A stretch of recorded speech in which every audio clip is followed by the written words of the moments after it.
Hello दोस्तों, कैसे हो आप सब लोग। स्वागत है आप सभी का अपने इस प्यारे से चैनल पर। तो आज हम करेंगे मिरेकल सीरीज के 13वें दिन की शुरुआत। जो फर्स्ट टाइम मेरे से जुड़ रहा है वो जानना चाहेगा कि मिरेकल सीरीज आखिर में है क्या।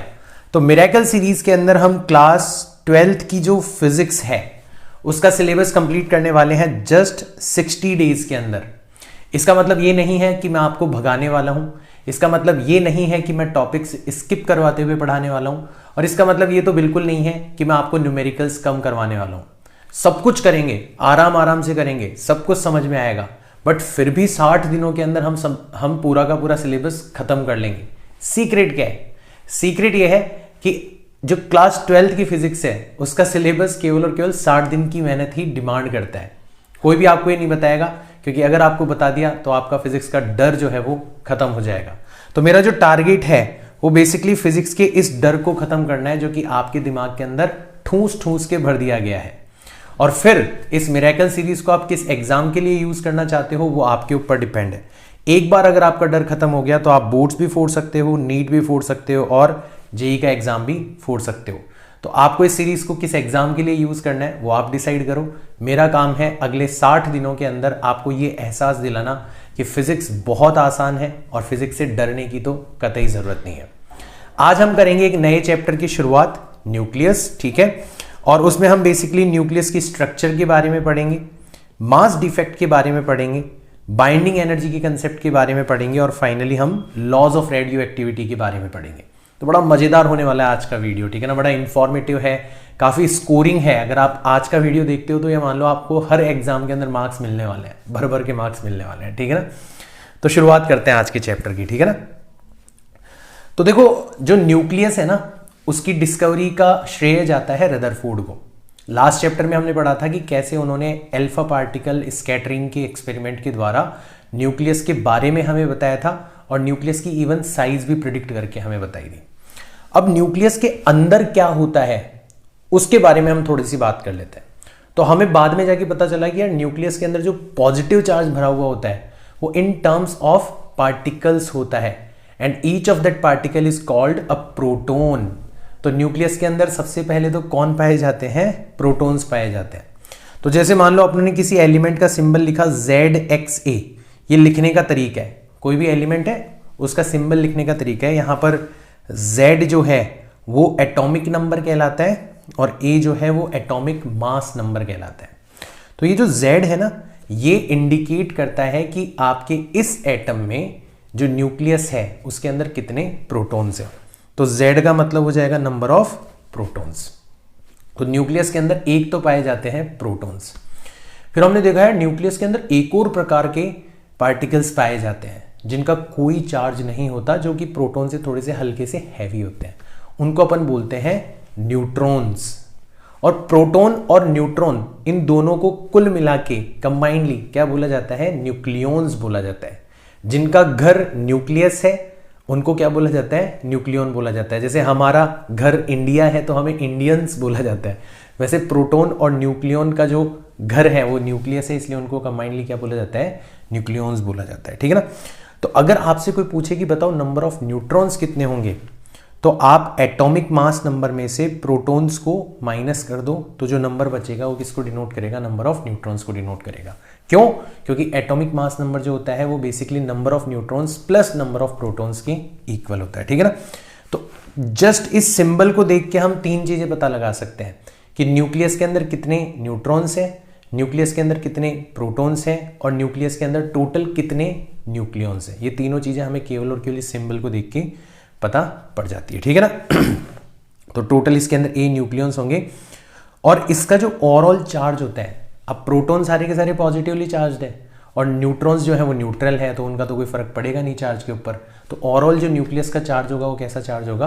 पॉजिटिव चार्ज होगा। कितना चार्ज हो जाएगा? Positive plus Z times E, क्योंकि हर प्रोटॉन का चार्ज मैग्नीट्यूड के अंदर उतना ही होता है जितना इलेक्ट्रॉन का चार्ज होता है, तभी तो एटम जो है वो ओवरऑल न्यूट्रल होता है, ठीक है ना। तो ये सब बातें हमने पिछले चैप्टर में भी पढ़ी है, थोड़ा सा उनको अपन यहाँ पर रिवाइज कर रहे हैं।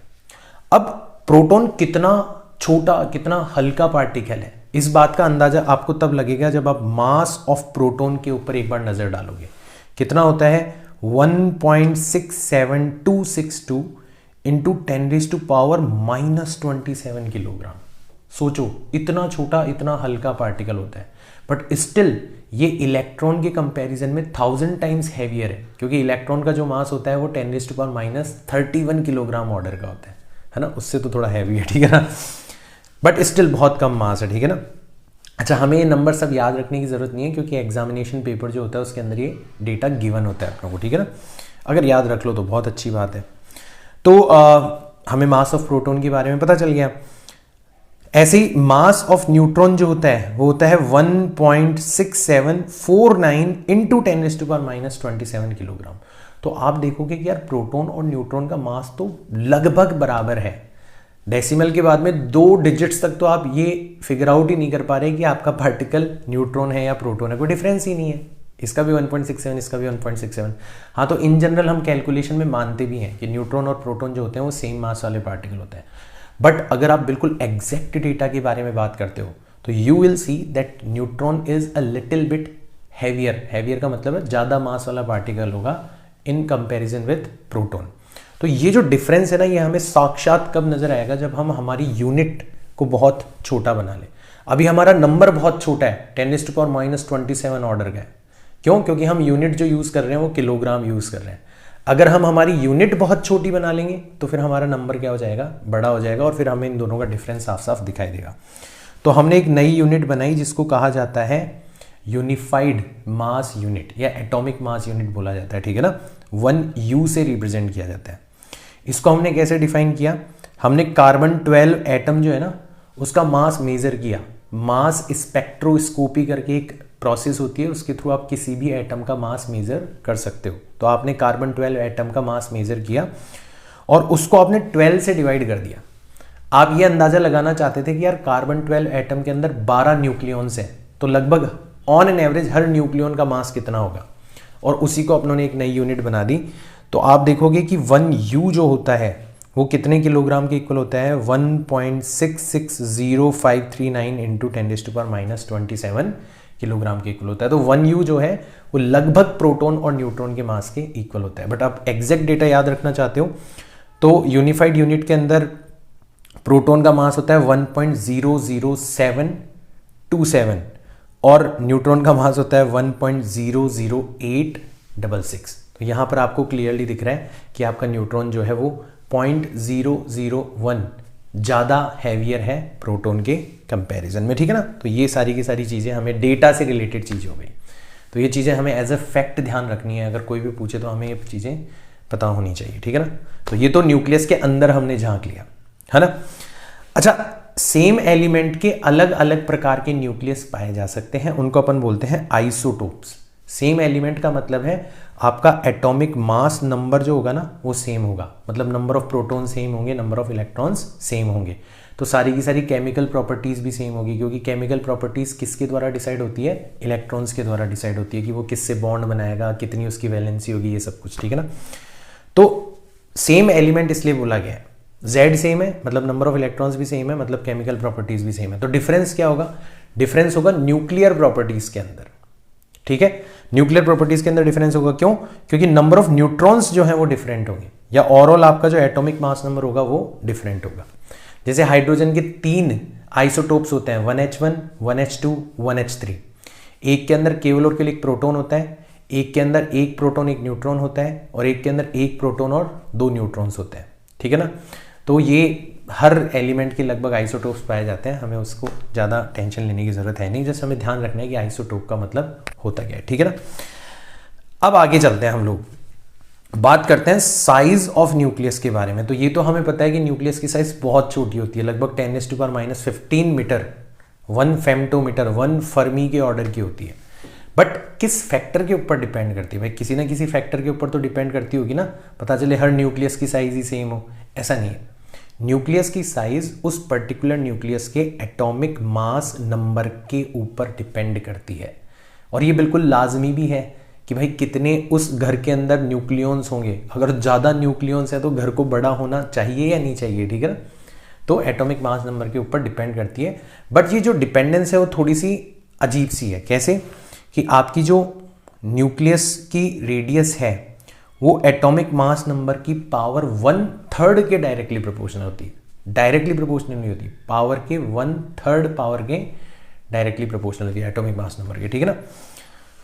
और ये हमारा फॉर्मूला भी है जिसके ऊपर काफ़ी सारे न्यूमेरिकल्स पूछे जा सकते हैं, आपको घबराने की ज़रूरत नहीं है। यहाँ पर R0 जो है वो एक कांस्टेंट है, यूनिवर्सल कांस्टेंट है, 1.2 फेम्टोमीटर, यानी कि 1.2 इंटू 10⁻⁻15 मीटर इसकी वैल्यू होती है।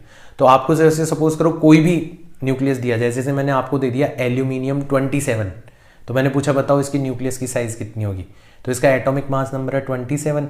फॉर्मूले के अंदर ए की जगह 27 रखना, 27 की पावर 1/3 करोगे तो कितना आएगा, 27 पावर 1/3 करोगे तो 3 आएगा, यानी कि 3 टाइम्स R0, और 3 टाइम्स R0 का मतलब हो जाएगा लगभग 3.6 फेम्टोमीटर। ऐसे अपन किसी भी गिवन न्यूक्लियस की रेडियस निकाल सकते हैं using this formula. So this is very important formula, this is very useful formula. Now we talk about density of nucleus. Density का मतलब होता है मास डिवाइडेड बाय वॉल्यूम। अब मास कैसे निकालेंगे अपन, हमारे हमारी जो न्यूक्लियस है उसके अंदर कौन बैठे हैं, न्यूक्लियॉन्स बैठे हैं। कितने बैठे हैं, ए। हर न्यूक्लियॉन का मास कितना है, लगभग बराबर है m माना जा सकता है, तो a टाइम्स m। a यहाँ पर एटॉमिक मास नंबर है, मतलब नंबर ऑफ न्यूक्लियॉन्स। m यहाँ पर हर न्यूक्लियॉन का मास है, तो प्रोटॉन या न्यूट्रॉन में से किसी का भी मास ले लेना, लगभग बराबर ही होता है। डिवाइडेड बाय वॉल्यूम, अगर अपन न्यूक्लियस को स्फेरिकल मानते हैं तो उसका वॉल्यूम हो जाएगा 4/3 पाई r3, और r की जगह रखा जा सकता है R0 a की पावर 1/3। तो जब अपन रखेंगे और उसको सॉल्व करेंगे ना, तो फाइनली आप देखोगे a से a कैंसिल आउट हो जाएगा। तो यहाँ पर आपको एक बहुत सरप्राइजिंग चीज़ नजर आएगी कि न्यूक्लियस की जो डेंसिटी है वो एटॉमिक मास नंबर के ऊपर डिपेंड नहीं करती, वो इनफैक्ट कांस्टेंट होती है। देखो इसमें सारी की सारी चीज़ें कांस्टेंट है, मास ऑफ प्रोटॉन कांस्टेंट है, पाई कांस्टेंट है, और R0 भी कांस्टेंट है। आप जब इसको कैलकुलेट करते हो ना तो वैल्यू निकल के आती है 2.3 इंटू 10⁻17 किलोग्राम पर मीटर क्यूब। तो दो चीज़ें यहाँ पे नोट करने लायक है। पहली चीज़ तो ये कि न्यूक्लियस कोई सा भी हो, उसकी साइज अलग अलग हो सकती है, बट डेंसिटी जो है उसके अंदर जो माल मीटर भरा हुआ है उसकी जो डेंसिटी है वो सेम होती है। दूसरी चीज़, वो डेंसिटी बहुत ज़्यादा होती है यार। देखो 10⁻17 किलोग्राम पर मीटर क्यूब, यानी कि यूनिवर्स के सबसे ज़्यादा डेंस स्ट्रक्चर्स में से एक है हमारा न्यूक्लियस। ये दो चीज़ें बहुत इंपॉर्टेंट है, ध्यान रखने लायक है, ठीक है ना। आगे बात करते हैं मास एनर्जी इक्विवेलेंस के बारे में। तो आइंस्टीन बाबा को तो सब जानते हैं, उन्होंने फेमस इक्विवेलेंस दिया था जो कि एनर्जी को मास से, मास को एनर्जी से रिलेट करता है। उसको अपन मास एनर्जी इक्विवेलेंस के नाम से जानते हैं, E=mc², सबको पता ही है। आप किसी भी गिवन मास के इक्विवेलेंट एनर्जी निकाल सकते हो कि अगर उस मास को पूरा का पूरा खत्म करके एनर्जी में कन्वर्ट कर दिया जाए तो कितने अमाउंट ऑफ एनर्जी हमें मिलेगी, ठीक है ना। तो ये मास के इक्विवेलेंट एनर्जी का फॉर्मूला है। तो हमारा जो 1U मास होता है, बहुत छोटा मास है ना, हम उसके इक्विवेलेंट एनर्जी निकालते हैं, फॉर्मूला यही वाला यूज करते हैं, तो कितनी निकल के आती है 931.5 मेगा इलेक्ट्रॉन वोल्ट। दो चीजें ध्यान में रखने लायक है, एक तो बहुत कम मास को भी अगर आप एनर्जी में कन्वर्ट कर रहे हो तो देखो कितनी ज्यादा एनर्जी आपकी प्रोड्यूस हो रही है, मेगा इलेक्ट्रॉन वोल्ट, सोचो आप, ठीक है ना। तो अगर आप समहाउ मास को एनर्जी में कन्वर्ट कर पाते हो तो बहुत बहुत छोटा सा मास भी बहुत बहुत ज़्यादा लार्ज अमाउंट ऑफ एनर्जी आपकी प्रोड्यूस कर सकता है, ठीक है। दूसरी चीज़ हमें यहाँ से ये पता पड़ गई कि हम अब एक नई यूनिट भी यूज़ कर सकते हैं मास के लिए, जो कि डायरेक्ट एनर्जी की टर्म्स में हमें बात करना सिखाएगी। हम 1U को लिख सकते हैं 931.5 मेगा इलेक्ट्रॉन वोल्ट पर c²। तो कभी भी हमें सपोज करो कोई मास है, उसको एनर्जी में कन्वर्ट करना हो, तो अपन E=mc² वाला फॉर्मूला यूज नहीं करेंगे। अपन क्या करेंगे, उस मास को पहले U में कन्वर्ट करेंगे, और हमें पता है क्योंकि 1U 931.5 मेगा इलेक्ट्रॉन वोल्ट के इक्वल होता है, तो उस मास को जिसको हमने U में कन्वर्ट करा है उसको डायरेक्ट हम किससे मल्टीप्लाई कर देंगे, 931.5 मेगा इलेक्ट्रॉन वोल्ट से मल्टीप्लाई कर देंगे। जैसे मान लो आपसे क्वेश्चन पूछा जाए कि find energy equivalent to 2 protons, 2 protons के बराबर जो एनर्जी है, 2 प्रोटॉन्स के मास को अगर आप एनर्जी में कन्वर्ट कर दो तो कितनी एनर्जी बनेगी। तो आपको पता है मास ऑफ 2 प्रोटॉन्स कितना हो जाएगा, 2 टाइम्स हर प्रोटॉन का मास हमें पता है, यानी कि हो जाएगा 2.01454। हमें पता है 1U कितनी एनर्जी के इक्विवेलेंट होता है 931.5, तो हमने E is equal to mc² वाला फॉर्मूला यूज नहीं किया, थोड़ी सी कैलकुलेशन जो है हमारी आसान हो गई। हमने डायरेक्ट हमारे यूनिफाइड मास को किससे मल्टीप्लाई कर दिया 931.5 से, तो डायरेक्ट हमें मेगा इलेक्ट्रॉन वोल्ट की टर्म्स में एनर्जी की वैल्यू मिल गई। अब इसको आप जूल में कन्वर्ट कर सकते हो, इलेक्ट्रॉन वोल्ट को, मेगा का मतलब तो हो जाएगा 10⁻⁶, और इलेक्ट्रॉन वोल्ट को जूल में कैसे कन्वर्ट करते हैं 1.6 इंटू 10⁻⁻19 से मल्टीप्लाई करके, तो ये काम अपन आसानी से कर लेंगे। तो यहाँ पे हमें थोड़ा बहुत मास को एनर्जी की टर्म में और एनर्जी को मास की टर्म में लिखना आ गया, ये बात हमें समझ में आ गई, यहाँ तक कोई दिक्कत नहीं है। ये हमारे एक और तरीके से काम आने वाला है, देखना अभी हम एक बहुत इंपॉर्टेंट कंसेप्ट के बारे में पढ़ने वाले हैं बच्चों, ये इस चैप्टर का सबसे इंपॉर्टेंट कंसेप्ट है, it is called mass defect. क्या होता है ये, इसको अच्छे से समझना। तो एक एग्जांपल लेते हैं, मान लो मैंने एक न्यूक्लियस लिया 8O16, अब इसके अंदर आपको क्लियरली दिख गया होगा कि इसके अंदर 8 तो प्रोटॉन है, डायरेक्टली दिख गए होंगे, और 16 में से 8 को माइनस करोगे तो 8 ही न्यूट्रॉन बचेंगे। तो हमने देखा यार कि इसके न्यूक्लियस के अंदर 8 प्रोटॉन है और 8 न्यूट्रॉन्स हैं। हमें हर प्रोटॉन का मास पता है, हमें हर न्यूट्रॉन का मास पता है, तो क्या हम इसके न्यूक्लियस का टोटल मास कैलकुलेट कर सकते हैं? आप बोलोगे सर बड़ी आसानी से कर सकते हैं। तो हमने थ्योरेटिकली जो होना चाहिए था हमारी कैलकुलेशन के हिसाब से इसके न्यूक्लियस के मास को कैलकुलेट किया। तो हमने क्या करा, 8 ही इसमें प्रोटॉन थे और 8 ही इसके अंदर न्यूट्रॉन्स थे, तो हमने टोटल मास कैलकुलेट कर लिया, कितना होना चाहिए था 16.12744 U। सब खुश हो, सब बोलोगे सर इसमें तो कोई गलती नहीं है यार, ये तो बहुत अच्छी चीज़ है, कर ही सकते हैं। फिर हमने सोचा कि यार चलो एक काम करते हैं, ये तो अपनों ने थ्योरेटिकली कैलकुलेट किया है, एक बार मास स्पेक्ट्रोस्कोपी को यूज करके इस न्यूक्लियस का मास अपन मेजर भी कर लेते हैं। तो हमने मास फाइंड किया थ्रू मास स्पेक्ट्रोस्कोपी, इसको अपन ने नाम दिया एक्सपेरिमेंटल मास, जो हमने एक्सपेरिमेंटली मेजर किया, और ये निकल के आया 15.99053 U। अब यहाँ पे सबसे पहले तो हमें लगा कि यार हमारे मेजरमेंट के अंदर कोई ना कोई कमी है, क्योंकि हमारा कैलकुलेटेड मास कितना था 16.12744, बट हमने 100 बार मेजरमेंट किया ना, तो 100 की 100 बार हमें सेम कमी नजर आई।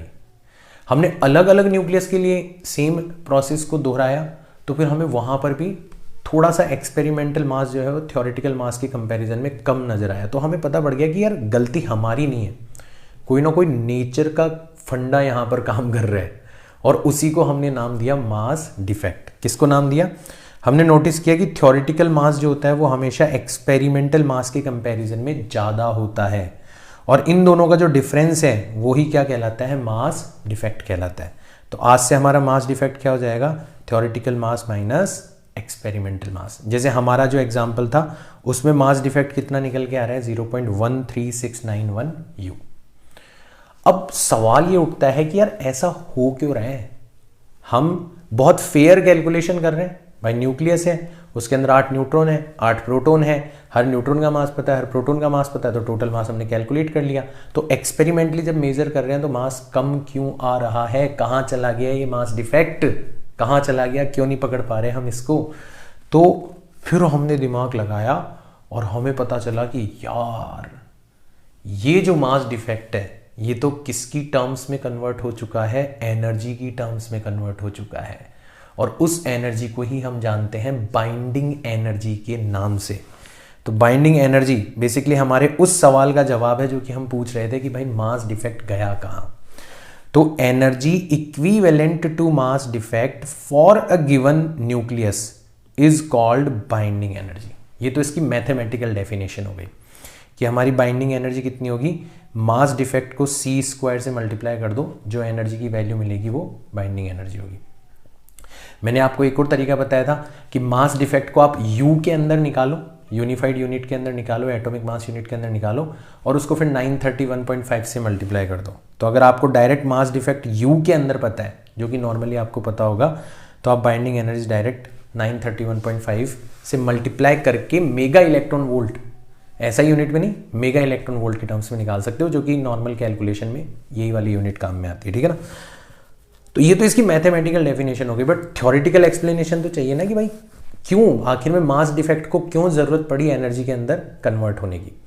तो यहां पर एक बहुत इंपॉर्टेंट किरदार और दिखने वाला है हमें, देखना ध्यान से। भाई न्यूक्लियॉन्स कभी एक दूसरे से अलग अलग रहे होंगे, है ना, इधर प्रोटॉन पड़ा, इधर प्रोटॉन पड़ा, इधर न्यूट्रॉन पड़ा है। फिर कोई तो फोर्स होगा, अट्रैक्टिव फोर्स होगा, स्ट्रॉन्ग अट्रैक्टिव फोर्स होगा। स्ट्रॉन्ग क्यों बोल रहा हूं? क्योंकि दो प्रोटॉन्स को एक दूसरे को रिपेल करना चाहिए, वो उस रिपल्शन से भी ज्यादा स्ट्रॉन्ग है, और वो इनको धीरे धीरे क्या ला रहा है, करीब ला रहा है। जब अट्रैक्टिव फोर्स के उसमें इन्फ्लुएंस में दो पार्टिकल्स एक दूसरे के करीब आते हैं तो उनको स्टेबिलिटी मिलती है। भाई एक लड़का और एक लड़की एक दूसरे से प्यार करते हैं, उनको तुम दोनों दूर दूर रखोगे तो ऑब्वियसली वो स्टेबल नहीं रहेंगे, वो अनस्टेबल रहेंगे। बट अगर तुम उनको करीब आने दोगे तो धीरे धीरे उनकी स्टेबिलिटी जो है वो बढ़ती जाएगी, जिंदगी जो है उनको मस्त लगने लग जाएगी। तो ये सेम चीज हर जगह लागू होती है, ठीक है। तो दो चीजें आपस में एक दूसरे को अट्रैक्ट कर रही है और वो उस अट्रैक्शन के इन्फ्लुएंस में वाकई एक दूसरे के करीब आ रही है, तो उनको स्टेबिलिटी प्राप्त होती है। और जब कभी किसी सिस्टम को स्टेबिलिटी प्राप्त होती है ना, वो एनर्जी लूज करता है, उसकी जो पोटेंशियल एनर्जी वो धीरे धीरे डिक्रीज होती चली जाती है। तो यहां पर यही फंडा हो रहा है कि जब न्यूक्लियॉन्स एक दूसरे के पास आए और उन्होंने मिलकर क्या बनाया, न्यूक्लियस बनाया, तो इस प्रोसेस में उन्होंने स्टेबिलिटी पाने के लिए कुछ एनर्जी लूज कर दी। एंड वो एनर्जी भाई कहां से आई उनके पास लूज करने के लिए एनर्जी? वो एनर्जी उन्होंने कहां से निकाली? अपने थोड़े थोड़े मास का सेक्रीफाइस करके उन्होंने त्याग कर दिया। यार मेरा हाथ काट ले जाओ, मेरी उंगलियां काट ले जाओ, लेकिन हमें पास में रहने दो, ठीक है ना। तो ये बेसिकली उन्होंने किया। तो उन्होंने ये जो मास के अंदर कमी हमें नजर आ रही है, इतने मास का त्याग कर दिया, किसमें कन्वर्ट कर दिया इसको? एनर्जी में, और इसको रिलीज कर दिया और परमानेंटली स्टेबिलिटी जो है हासिल कर ली। तो ये बहुत इंपॉर्टेंट चीज हमें पता चली कि when nucleons come closer to form a nucleus, energy equal to binding energy is released. And where does it come from? It comes from the mass defect.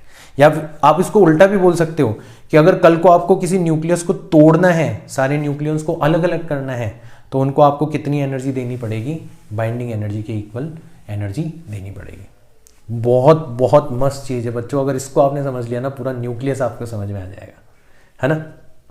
तो ये हमें बाइंडिंग एनर्जी का कंसेप्ट समझ में आ गया।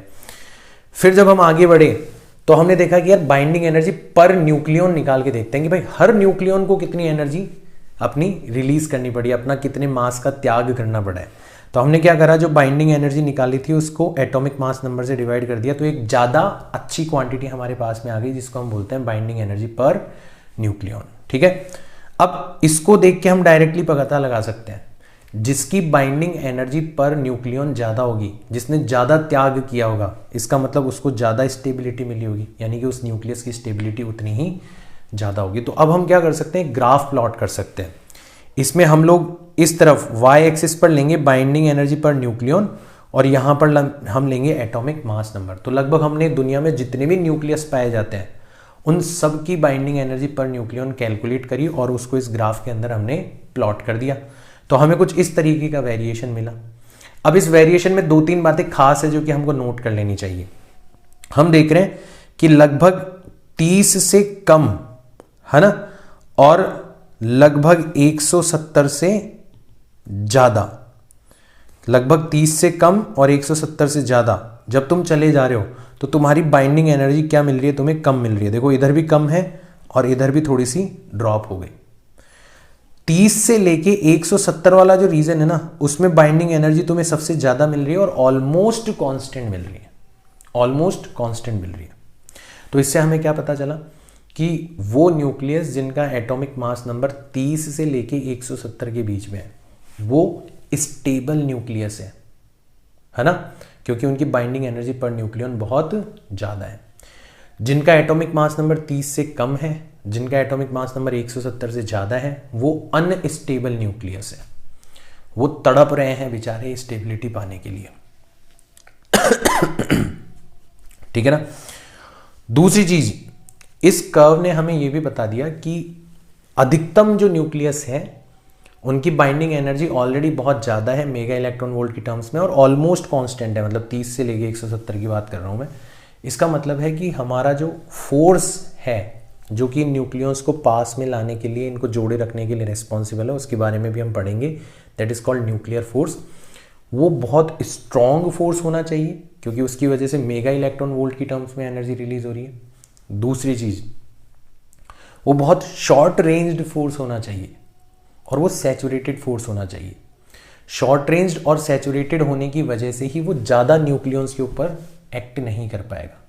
इसीलिए हर न्यूक्लियॉन अपने आसपास के 4-5 न्यूक्लियॉन्स के ऊपर फोर्स लगाएगा, सेटिस्फाई हो जाएगा। इसीलिए आपकी बाइंडिंग एनर्जी पर न्यूक्लियॉन जो है वो आपको लगभग कांस्टेंट मिलेगी।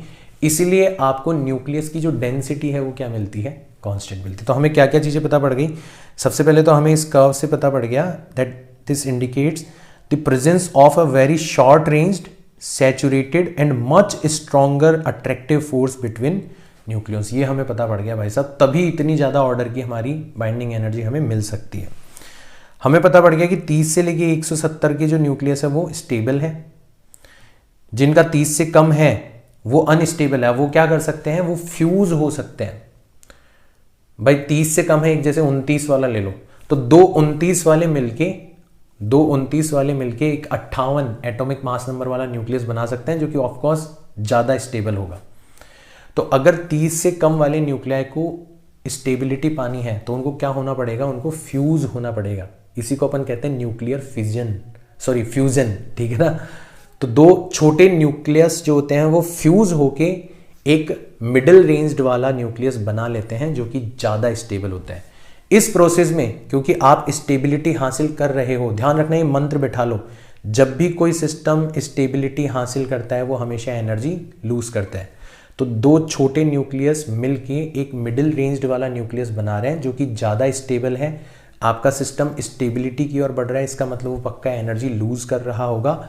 एंड इस प्रोसेस को ही अपन न्यूक्लियर फ्यूजन बोलते हैं, और इसके अंदर जो एनर्जी लूज होती है वो बहुत ज़्यादा होती है, ठीक है ना। वो तो हम देख रहे हैं ऑर्डर।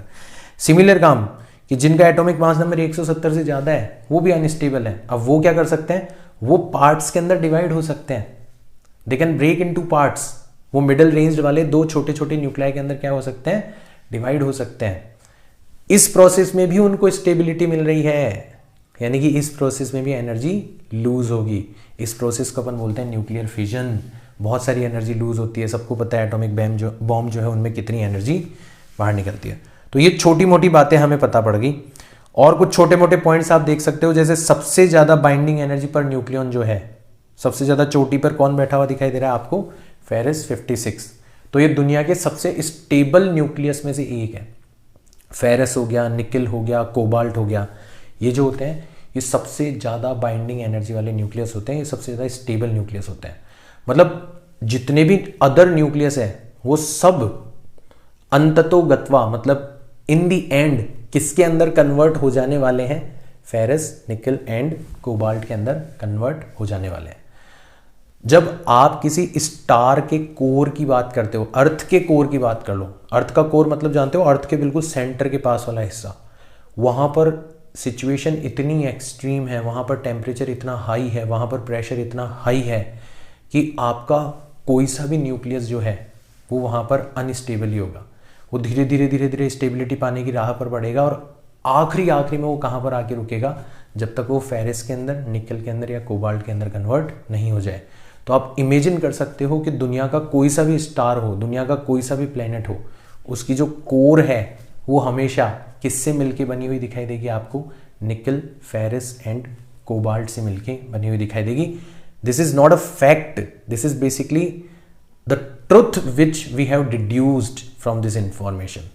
आप कभी नोटिस करना यही होता है, हमारे अर्थ की जो कोर है उसको हम निफे के नाम से जानते हैं, because it is made of निकल एंड फेरस, ठीक है ना। खैर, दिस इज जस्ट आप फैक्ट की तरह ध्यान रख सकते हो, ठीक है ना। सो this is binding energy per nucleon, जिससे हमें न्यूक्लियर फोर्स के बारे में पता चला।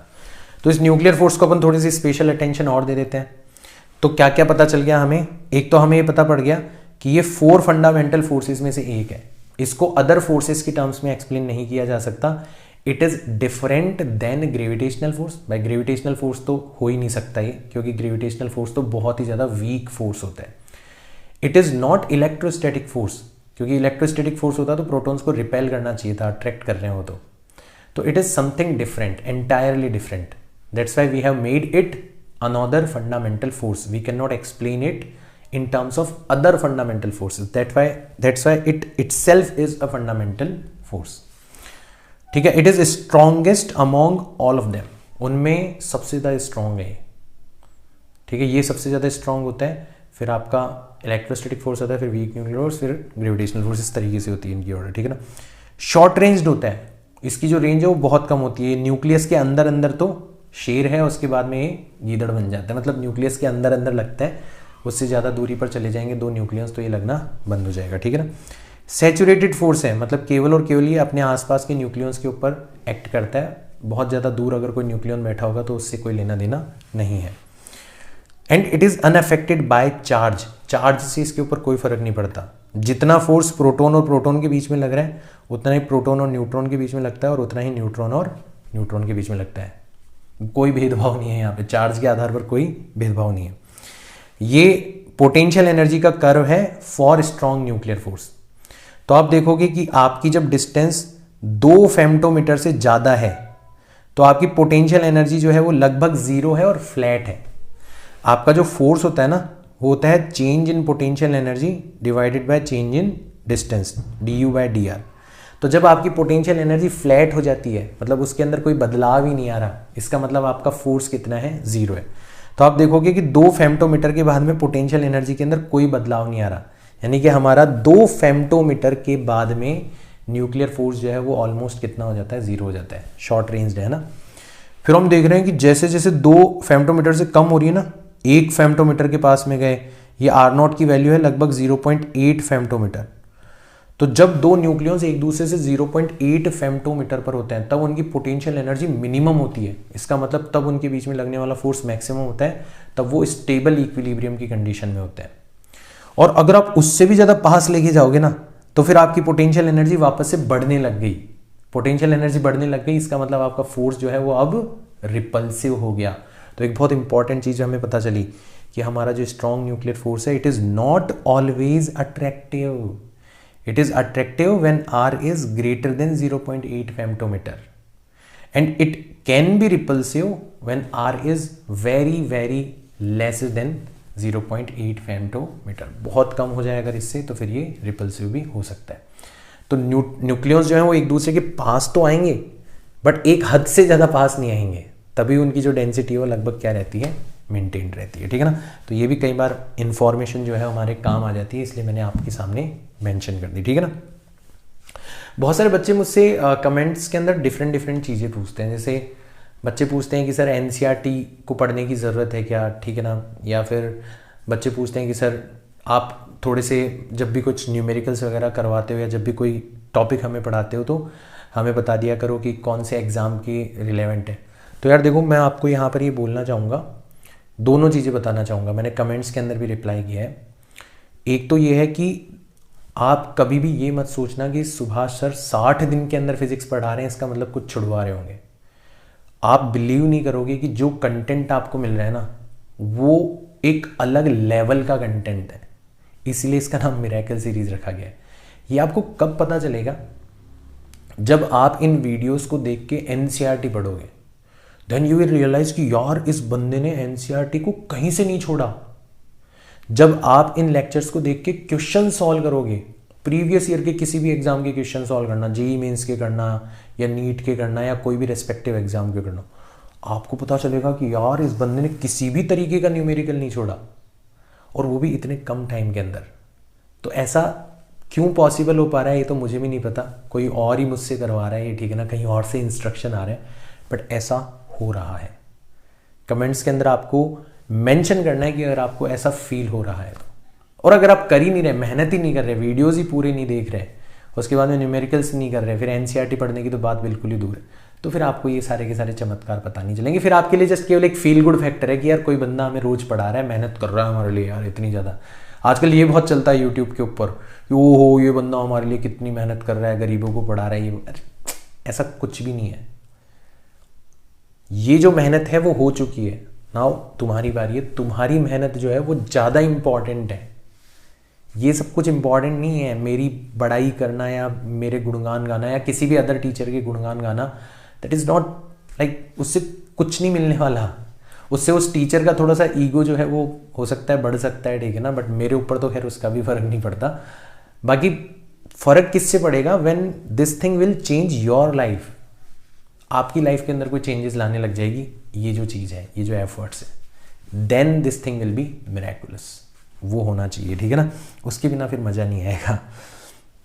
तो हमें न्यूक्लियर फोर्स के बारे में पता चल गया।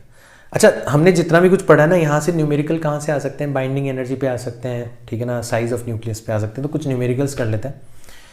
जैसे आपसे पूछा गया है कि radius of aluminium 27 nucleus is taken to be RAL, then इस न्यूक्लियस की जो रेडियस होगी वो कितनी होगी। तो हमें फॉर्मूला पता है ऑलरेडी, हमें पता है एल्यूमिनियम की जो रेडियस होगी वो हो जाएगी R0 टाइम्स, हमें एटॉमिक मास नंबर दे रखा है 27 की पावर 1/3। 27 की पावर 1/3 का मतलब होता है 3 टाइम्स R0। और ये जो दे रखा है हमें, इसकी हो जाएगी 125 की पावर 1/3, यानी कि 5 टाइम्स R0। तो हम तो वैसे तो वैल्यू भी निकाल सकते थे, बट हमें एल्यूमिनियम की रेडियस की टर्म्स में आंसर देना है, तो हम डिवाइड कर लेते हैं। तो RTE divided by R aluminium जो है हो जाएगा 5 R0 डिवाइडेड बाय 3 R0, ये कैंसिल आउट हो जाएगा। तो RTE की वैल्यू आ जाएगी 5 डिवाइडेड बाय 3 टाइम्स RAL। ये आपका आंसर हो जाएगा, ऑप्शन नंबर ए आपका करेक्ट हो जाएगा। 2015 के अंदर ये क्वेश्चन पूछा गया। आप पता नहीं क्यों डरते हो यार फिजिक्स से। आप देखो, मैं आपको सारे क्वेश्चन जो करवाता हूँ ना, वो किसी ना किसी एग्जाम के अंदर आए हुए क्वेश्चन होते हैं तो एक बार देखो, आप कुछ नहीं है इनके अंदर, फालतू डरते हो आप। एक और question, the nuclear radius 27 aluminium is 3.6 Fermi, the approximate nuclear radius of CU। तो वैसे हम डायरेक्ट फॉर्मूला लगा सकते हैं। तो RCU जो होगी वो हो जाएगी R0 टाइम्स 64 की पावर 1/3, यानी कि R0 टाइम्स 64 का मतलब क्या हो जाएगा 4, और R0 का मतलब होता है 1.2 फेम्टोमीटर इंटू 4, यानी कि लगभग 3.6 not 3.6 4.8 femtometre. Option number C हमारा क्या हो जाना चाहिए, करेक्ट हो जाना चाहिए। सिंपल कैलकुलेशन है। The radius of germanium nuclide is measured to be twice the radius of this, the number of nucleons in GEs। तो हमें नहीं पता, तो हम क्या मान लेते हैं, इसको मान लेते हैं A, इसकी पावर 1/3। और जो दूसरा है उसके बारे में हमें सब कुछ पता है, R0 उसका एटॉमिक मास नंबर है 9 की पावर 1/3, ठीक है। नाउ इन दोनों का जो रेशियो होगा वो कितना, अच्छा हमें ये बता रखा है कि RGE जो है, हमें बता रखा है कि जर्मेनियम की जो रेडियस है is measure to be twice of RB, इसके कंपैरिजन में जस्ट डबल है। तो चलो सबकी वैल्यू रखते हैं। तो हमने रख दिया R0 A की पावर 1/3, ठीक है। RGE की जगह रख दिया R0 टाइम्स A की पावर 1/3, और RB की जगह हमने रख दिया R0 9 की पावर 1/3। R0 से R0 आपका कैंसिल आउट हो गया, तो ये हो जाएगा आपका A की power 1/3 is equal to 2 times 9 की पावर 1/3। अब आपको number of nucleons find out करने थे, तो आप दोनों तरफ क्या कर दो, क्यूब कर दो। तो A हो जाएगा आपका 2 का क्यूब हो जाएगा 8, और 9 की पावर 1/3 का क्यूब हो जाएगा सिंपली 9। तो 9 इंटू 8 करोगे तो कितना आ जाएगा, 72 आ जाएगा। तो आपका ऑप्शन नंबर डी जो है वो करेक्ट हो जाना चाहिए। तो घुमा फिरा के कैसा भी क्वेश्चन पूछा जाए, आप इस तरीके के क्वेश्चन आसानी से कर सकते हो, इसके अंदर कोई संशय नहीं है, मुझे भी और आपको भी नहीं होना चाहिए, ठीक है ना। तो ये हमारा पहला पार्ट हो गया जिसमें हमने न्यूक्लियस के बारे में पढ़ा, है ना। अब हम बात करेंगे कि जो हमारे अनस्टेबल न्यूक्लियस है वो स्टेबिलिटी पाने के लिए कौन कौन से रास्ते अपना सकते हैं। 2 रास्ते तो मैंने ऑलरेडी आपको बता दिए, फ्यूजन एंड फिजन, उनके बारे में हम पढ़ेंगे कल के क्लास के अंदर। बट आज हम एक तीसरे रास्ते के बारे में पढ़ेंगे जो प्योरली नेचुरल है, प्योरली स्पॉन्टेनियस है, उसके ऊपर हमारा कोई कंट्रोल नहीं है, हम उसको रोक भी नहीं सकते, ठीक है। उसको हम बोलते हैं radio activity. It is called radio activity. तो क्या होती है radio activity? It is a nuclear phenomena. Nucleus के बाहर से कोई लेना देना नहीं है, ये न्यूक्लियस के अंदर हो रहा है काम, ठीक है ना। In which an unstable nucleus undergoes a spontaneous transformation into stable nucleus। एक अनस्टेबल न्यूक्लियस जो है वो स्पॉन्टेनियसली ट्रांसफॉर्म हो जाता है किसी दूसरे न्यूक्लियस के अंदर। कैसे ट्रांसफॉर्म होता है? By emitting either alpha particle which is nothing but helium plus 2 ion, और beta particle which can be either electron or positron, and gamma rays, these are chargeless massless electromagnetic radiation, या इनमें से कोई एक से ज़्यादा। तो आपका जो अनस्टेबल न्यूक्लियस है वो या तो अल्फा पार्टिकल इमिट कर देगा, या बीटा पार्टिकल इमिट कर देगा, या गामा रेज इमिट कर देगा, और फाइनली स्टेबल न्यूक्लियस के अंदर ट्रांसफॉर्म हो जाएगा। इस फिनोमिना को ही अपन क्या बोलते हैं? रेडियो एक्टिविटी बोलते हैं। एक न्यूक्लियस का दूसरे न्यूक्लियस के अंदर ट्रांसफॉर्म हो जाना कहलाता है डिके या डिसइंटीग्रेशन। अब ये डिके और डिसइंटीग्रेशन वर्ड जो है ना ये थोड़े से मिसलीडिंग है। हमें ऐसा लगता है कि डिके हो गया इसका मतलब खत्म हो गया, गायब हो गया। गायब नहीं हुआ, वो किसी दूसरे न्यूक्लियस के अंदर कन्वर्ट हो गया, है ना। तो ध्यान रखना है ना, ऐसे मिसलीड मत हो जाना आप भी, ठीक है ना। अब बात यहां पर आती है कि स्पॉन्टेनियस बोले तो क्या, जो हमने इतना भारी भरकम यूज़ कर लिया ना स्पॉन्टेनियस, मुझे तो नहीं पता इसकी स्पेलिंग भी करेक्ट है या नहीं है, ठीक है ना। तो इसका मतलब क्या होता है? स्पॉन्टेनियस का मतलब क्या होता है? इसका मतलब होता है कि कौन सा न्यूक्लियस डिके होगा, नोबडी नोस। मान लो आपके पास में 10 न्यूक्लियस रखे हुए हैं, आप ये नहीं बता सकते कि इनमें से कौन सा वाला न्यूक्लियस डिके होने वाला है। दुनिया का कोई सा भी लॉ ये नहीं बता सकता। That's why it is called spontaneous. जो होगा अपने आप अपनी मर्जी से होगा, ठीक है ना। हाँ, बट हमें ये जरूर पता है कि how much time will it take to disintegrate half of the sample. हमें ये पता है कि जो अभी हमारे पास में 10 न्यूक्लियस रखे हुए हैं वो डिसइंटीग्रेट होते होते 5 कब रह जाएंगे, कितने टाइम में वो डिसइंटीग्रेट होते होते 5 रह जाएंगे। मतलब 5 डिसइंटीग्रेट हो चुके होंगे, 5 ही एक्टिव न्यूक्लियस बचेंगे। ये काम कितने टाइम में होगा ये हमें पता है। इसके लिए हमारे पास में लॉज अवेलेबल हैं, इसके लिए हमारे पास में फॉर्मूलाज अवेलेबल है। इसको हम हाफ लाइफ के नाम से जानते हैं। कौन सा न्यूक्लियस कब डिसइंटीग्रेट होगा नहीं पता, कोई लॉ नहीं है इसके लिए। It is out of our control, we can not even understand it, that's why it is called spontaneous. But yes, the good thing is we can figure out how much time will it take to disintegrate half of the sample size. That is a good thing. So it is basically first order reaction जो chemistry में आप पढ़ते हो ना, वहाँ पे भी आप हाफ लाइफ वगैरह पढ़ते हो, वो ये सेम फॉर्मूलाज है। देख लेते हैं एक बार, ठीक है ना। तो हम अगर बात करें laws of radioactive decay के बारे में, तो हमें एक सीधा साधा लॉ ध्यान रखना है कि जो रेट ऑफ डिसइंटीग्रेशन है या रेट ऑफ डिके कह लो आप, ठीक है ना, it is directly proportional to the active nuclei in the sample. तो रेट का मतलब होता है कितने न्यूक्लियस कितने टाइम के अंदर डिसइंटीग्रेट हो रहे हैं, मतलब dN/dt। तो इसका जो मैग्नीट्यूड है वो नंबर ऑफ न्यूक्लियस की क्या है, डायरेक्टली प्रोपोर्शनल है, उसमें एक्टिव न्यूक्लियस कितने सैंपल के अंदर। तो आप इसको ढंग से लिखोगे, मॉड्यूलस हटा के लिखोगे तो आपको नेगेटिव साइन भी यूज़ करना पड़ेगा, क्योंकि असल में आपकी जो एक्टिव न्यूक्लियस है वो डिक्रीज हो रहा है। तो नेगेटिव साइन उस डिक्रीज होने को रिप्रेजेंट कर रहे हैं, नेगेटिव रेट को रिप्रेजेंट कर रहे हैं। और प्रोपोर्शनैलिटी साइन को हटाओगे तो एक कांस्टेंट आपको यूज करना पड़ेगा which is entirely be a characteristic property of that given sample, that given material, ठीक है। तो ये हर एलिमेंट की, हर रेडियो एक्टिव एलिमेंट जो होता है उसकी एक कैरेक्टरिस्टिक प्रॉपर्टी होती है। This is called disintegration constant. क्या कहलाता है ये? Disintegration constant. इसकी ऐसा यूनिट जो होती है वो टाइम इनवर्स, सेकेंड इनवर्स होती है, देख सकते हो आप, ठीक है ना। तो ये चीज हमें पता पड़ गई। अब अगर हमें कोई पूछे कि बताओ टी टाइम बाद में सैंपल के अंदर कितने एक्टिव न्यूक्लियस रह जाएंगे, तो वो हम बड़ी आसानी से फाइंड आउट कर सकते हैं। हमें पता है कि dN/dt जो है वो किसके इक्वल है, minus lambda multiplied by n के इक्वल है।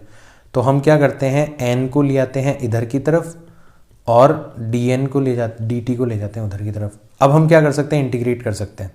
तो मान लो शुरुआत में हमारे N0 न्यूक्लियस जो थे वो एक्टिव थे और किसी जनरल टाइम t पर कितने रह गए, n। शुरुआत में टाइम 0 से स्टार्ट हुआ था और अभी कितना हो गया, t। जब यहाँ पे अपन इंटीग्रेशन करेंगे तो ये आ जाएगा आपका log n। 1/x का इंटीग्रेशन क्या होता है, log x होता है, तो यहाँ पे 1/n है तो log n हो जाएगा, ठीक है ना। अभी हम लिमिट्स रखेंगे n0 and higher limit n। यहाँ पे माइनस लैम्डा तो कांस्टेंट है, केवल और केवल dt का इंटीग्रेशन होगा t, 0 से लेकर t हम टाइम रख देंगे, ठीक है ना। तो ये आएगा log en minus log E N naught, जिसको हम लिख सकते हैं log E N upon N naught, क्योंकि लॉग के अंदर log A minus log B जो होता है वो लॉग ए अपॉन बी के इक्वल होता है। ये लॉग की प्रॉपर्टीज है, ठीक है ना। Is equal to minus lambda times T, और अगर आपको लॉग हटाना है तो आप इसको रेज कर दो ई की पावर के अंदर, तो ई की पावर के अंदर लॉग होता है तो दोनों एक दूसरे को कैंसिल आउट कर देते हैं। तो यहाँ पर ई की पावर में रेज करोगे तो यहाँ पर आ जाएगा N upon N naught is equal to e की पावर माइनस लेमडा टी, और यहाँ से हमें मिल जाएगा N is equal to N naught e की पावर माइनस लेमडा टी।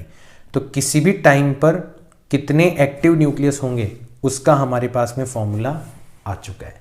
ये फॉर्मूला हमारे बड़े काम का है, इसको हमें यूज़ करना है, बार बार यूज़ करना है। इसकी डेरिवेशन भी मैंने आपको बता दी, ठीक है। ध्यान देने योग्य बात क्या है वो देखते हैं। ध्यान देने योग्य बात यह है, तो पहले तो ये फॉर्मूला ध्यान रख लो कि सैंपल में टाइम टी के बाद में कितने एक्टिव न्यूक्लियस हो जाएंगे, वो हो जाएगा N is equal to N naught times e की पावर माइनस लेमडा टी। तो यहाँ पे आप देखोगे कि टाइम को आप जैसे जैसे बढ़ा रहे हो तो वो एक्सपोनेंशियल की नेगेटिव पावर के अंदर है। इसका मतलब जैसे मान लो टी इज इक्वल टू 0 रखोगे तो एन की वैल्यू आएगी एन नॉट, फिर कुछ टाइम बाद में घटते घटते घटते घटते कितना रह जाएगा, एन नॉट डिवाइडेड बाई 2। इस टाइम को ही अपन क्या बोलते हैं, हाफ लाइफ बोलते हैं। फिर अगली हाफ लाइफ के बाद में देखोगे तो ये और घटते घटते आधा हो जाएगा, फिर 3 हाफ लाइफ के बाद में देखोगे तो घटते घटते और आधा हो जाएगा, 4 हाफ लाइफ के बाद में देखो तो घटते घटते और आधा हो जाएगा, और इसको पूरा पूरा पूरा डिसइंटीग्रेट होते होते कितना टाइम लगेगा, इनफाइनाइट टाइम लगेगा। ये फॉर्मूला हमें इस ग्राफ के थ्रू ये बताना चाह रहे हैं, है ना। तो ये चीज़, ये जो ग्राफ है ये हमें सीधा सीधा ये बताना चाह रहा है कि you can find out a characteristic time in which your sample size reduces to half. फिर उसकी टर्म्स में बात करना थोड़ा सा आसान हो जाएगा। फिर आप उसकी टर्म्स में बात करोगे, अच्छा एक हाफ लाइफ में हाफ हो गया, 2 में अच्छा 1/4 हो गया, 3 में अच्छा 1/8 हो गया, ऐसे आप बात कर सकते हो, ठीक है ना। तो हम उस हाफ लाइफ के बारे में बात कर लेते हैं, ठीक है ना।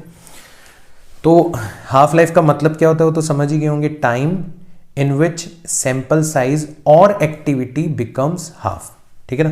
अच्छा मैंने आपको एक्टिविटी के बारे में नहीं बताया, कहाँ गई एक्टिविटी, नहीं बताया, वो पेज ही गायब हो गया। चलो ठीक है, एक्टिविटी के बारे में भी बता देता हूँ, बाद में तो नहीं है, कहीं नहीं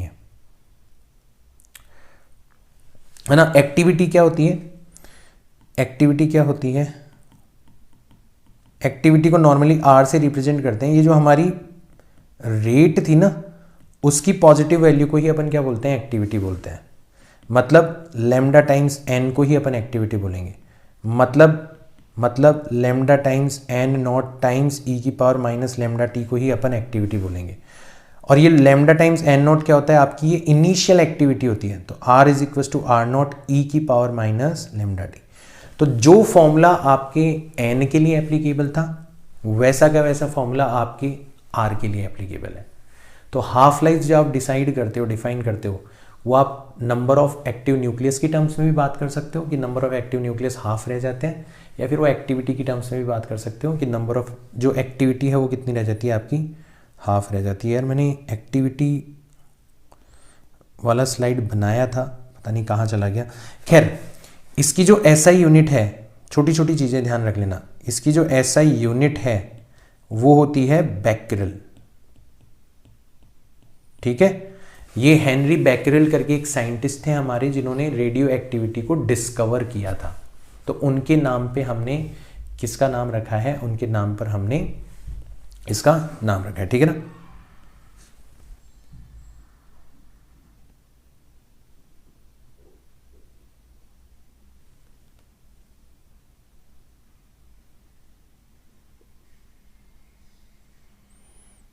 गायब भी हो गया वो पेज, चलो ठीक है।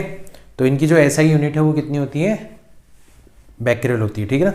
इसको बी क्यू से रिप्रेजेंट किया जाता है, बी क्यू से रिप्रेजेंट किया जाता है। इसकी एक और यूनिट होती है जिसको अपन बोलते हैं क्यूरी, और 1 क्यूरी जो होता है वो आई गेस 3.6 इंटू 10⁻10 बैक्यूरेल के इक्वल होता है ना, ऐसा कुछ रिलेशन होता है। तो इसकी अदर यूनिट के बारे में अगर आप बात करो तो इसकी जो अदर यूनिट है वो होती है क्यूरी, ठीक है, जिसको CI लिखा जाता है, और ये लगभग 3.7 इंटू 10⁻10 बैकरेल के इक्वल होता है। ये थोड़ा सा कंफर्म कर लेना है ना कि 1 क्यूरी जो है वो कितना, मेरे को जितना याद है वो मैं लिख रहा हूँ यहाँ पे 3.7 इंटू 10⁻10 होता है, इतना पता है, वो 3.7 होता है, 3.6 होता है, वो एक बार आप देख लेना, ठीक है ना। तो ये एक्टिविटी होती है। तो आप एक्टिविटी की टर्म्स में भी क्वेश्चन कर सकते हो, नंबर ऑफ न्यूक्लियस की टर्म्स में भी क्वेश्चन कर सकते हो। कहने का मतलब ये है ना। आपके हाफ लाइफ के बाद में नंबर ऑफ एक्टिव न्यूक्लियस भी हाफ हो जाते हैं, या फिर आपकी एक्टिविटी भी आधी रह जाती है। 2 हाफ लाइफ के बाद में आपके नंबर ऑफ एक्टिव न्यूक्लियस 1/4 रह जाते हैं, तो आपकी एक्टिविटी भी 1/4 रह जाती है। इस तरीके से मैं कह रहा हूँ, सिमिलरली बात कर सकते हो आप, ठीक है ना। तो हमने देखा कि हाफ लाइफ के बाद में हमारे एक्टिव न्यूक्लियस कितने रह गए, N0 डिवाइडेड बाई 2, या हमारी एक्टिविटी कितनी रह गई, R0 डिवाइडेड बाई 2। अब इस इंफॉर्मेशन को यूज करके हम आसानी से हाफ लाइफ निकाल सकते हैं। तो हमारा फॉर्मूला था n = N0 e⁻ λt, और n की जगह हम क्या रख सकते हैं, N0 divided by 2 = N0 times e⁻ λt। N0 से N0 कैंसिल आउट हो गया, तो ये हो जाएगा आपका दोनों तरफ लॉग लोगे, ठीक है। या फिर पहले इसको यूं लिख लो कि 2 = e⁻λt, है ना, इन्वर्स कर लिया दोनों को आपने, तो आपका ये हो जाएगा log 2 = लैम्डा टाइम्स t। जैसे log को e की पावर में ले जाने पर हटाया जा सकता है, वैसे ही e की पावर को log में ले जाने पर हटाया जा सकता है। और यहाँ से टाइम की जो वैल्यू आई वो कितनी निकल के आई, वो निकल के आई log e2 divided by lambda. यही आपकी क्या कहलाती है, हाफ लाइफ कहलाती है। तो हमें हाफ लाइफ का फॉर्मूला पता पड़ गया, कितना होता है log 2 डिवाइडेड बाय लैम्डा, और log 2 की वैल्यू होती है 0.693 डिवाइडेड बाय लैम्डा। तो ये भी कैरेक्टरिस्टिक प्रॉपर्टी हो गई, क्योंकि लैम्डा रेडियो एक्टिव मटीरियल की कैरेक्टरिस्टिक प्रॉपर्टी थी, तो हमारी हाफ लाइफ क्योंकि लैम्डा के ऊपर डिपेंड करती है, तो इस ये भी क्या बन गई, हमारी एक कैरेक्टरिस्टिक प्रॉपर्टी बन गई। अब जैसे ही आपने हाफ लाइफ को डिफाइन किया ना, तो आप आपके जो फॉर्मूला है, ये वाला जो फॉर्मूला है ना, इसको मॉडिफाई कर सकते हो थोड़ा सा। ये N0 को इधर ले जाना, तो ये बचेगा N/N0, और e⁻ λt, तो लैम्डा की जगह आप क्या रख सकते हो, log 2 divided by t half रख सकते हो। तो आपका जो फॉर्मूला है वो एक्सपोनेंशियल की टर्म में नहीं रह के 2 की टर्म्स में आ जाएगा, और वो हमारे ज़्यादा काम आएगा न्यूमेरिकल्स के अंदर। ये वाला फॉर्मूला होगा आपका। आप n की टर्म्स में भी याद रख सकते हो, और आप एक्टिविटी की टर्म्स में भी याद रख सकते हो। N/N0 = 1/2 की पावर t/t हाफ। तो रूल ऑफ थंब क्या है कि अगर मान लो हमें डिके कांस्टेंट दिया जाए, लैम्डा दिया जाए, तो हम ये वाला फॉर्मूला यूज करते हैं, और अगर हमें हाफ लाइफ दी जाती है तो हम ये वाला फॉर्मूला यूज करते हैं। तो डिपेंड करता है आपको इंफॉर्मेशन किस रूप में दी गई है ना। बाकी दोनों फॉर्मूले आसान है, दोनों याद होने चाहिए, दोनों न्यूमेरिकल्स करने में आपके काम आते हैं, ठीक है ना। सो this is called half life. एक और तरीके की लाइफ अपन डिफाइन कर सकते हैं, that is called mean life. अब आप देखोगे कि मान लो मैंने आपको कोई सैंपल दिया जिसके अंदर 10 न्यूक्लियस है। अब 10 में से एक तो तुरंत, जैसे मैंने आपको सैंपल दिया, तुरंत फट गया। मुझे पता है जो मैंने सैंपल आपको दिया है 5 मिनट के बाद में केवल और केवल 10 के आधे न्यूक्लियस ही उसमें एक्टिव रहेंगे, तो ये काम 5 मिनट के अंदर होगा, है ना। तो जो 5 डिके हुए हैं उनमें से एक तो तुरंत ही हो गया होगा, मतलब उसकी लाइफ तो 0 है। एक को थोड़ा टाइम लगा होगा 1 मिनट, एक को थोड़ा और ज़्यादा टाइम लगा होगा, मान लो 2.5 मिनट। तो ऐसे करते करते अगर आप सारे न्यूक्लियस के बारे में बात करोगे, तो जो सबसे आखिरी न्यूक्लियस डिके हो रहा होगा, अभी अभी हमने ग्राफ देखा था, वो कितने टाइम बाद में हो रहा होगा, इनफाइनाइट टाइम के बाद में हो रहा होगा। ये थोड़ा समझना अजीब सा है, लेकिन ये पूरी की पूरी चीज़ किसकी वजह से आई है, हमारे फर्स्ट ऑर्डर रिएक्शन की वजह से आई है, ठीक है। जैसे मान लो 100 न्यूक्लियस थे, हर 1 घंटे में आधे हो जाते हैं, तो 1 घंटे बाद में देखोगे तो 50 रह जाएंगे, 2 घंटे बाद में देखोगे तो 25 रह जाएंगे, 3 घंटे बाद में देखोगे तो 12.5 रह जाएंगे, है ना। आधे आधे होते चले जाएंगे, लेकिन एग्जैक्टली 0 कब होंगे, जब आपका टाइम कितना होगा, इनफाइनाइट होगा। ये बहुत इंपॉर्टेंट है। तो आपका जो आखिरी न्यूक्लियस डिके होगा उसकी लाइफ कितनी होगी, वो अनंत सालों तक जिया होगा, इनफाइनाइट टाइम्स तक वो जिया होगा, ठीक है। यहां तक की बात समझ में आई। तो हमने देखा कि हमारे सैंपल के अंदर हर न्यूक्लियस की जो लाइफ साइज है वो अलग अलग है, किसी की बहुत कम, किसी की बहुत ज़्यादा। तो क्यों ना अपन एक एवरेज लाइफ निकाल लें।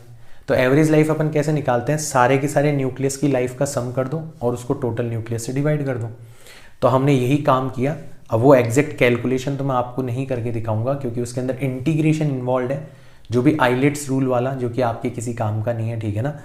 बट हाँ, फॉर्मूला आप जरूर ध्यान रख सकते हो। मीन लाइफ का जो फॉर्मूला होगा ये सिंपली डिके कांस्टेंट के रेसिप्रोकल के इक्वल होता है, या half life divided by log 2 के इक्वल होता है, क्योंकि आपको पता है डिके कांस्टेंट जो होता है वो किसकी इक्वल होता है, ठीक है ना। तो ये तीनों चीजें, हाफ लाइफ दिया जा सकता है, डिके कांस्टेंट दिया जा सकता है, मीन लाइफ दिया जाता है, ये तीनों ही आपकी कैरेक्टरिस्टिक प्रॉपर्टी, आप तीनों को ही आपस में इंटरचेंज कर सकते हो, फॉर्मूला के अंदर यूज कर सकते हो। ये चीज आपको ध्यान में रखनी है, ठीक है ना।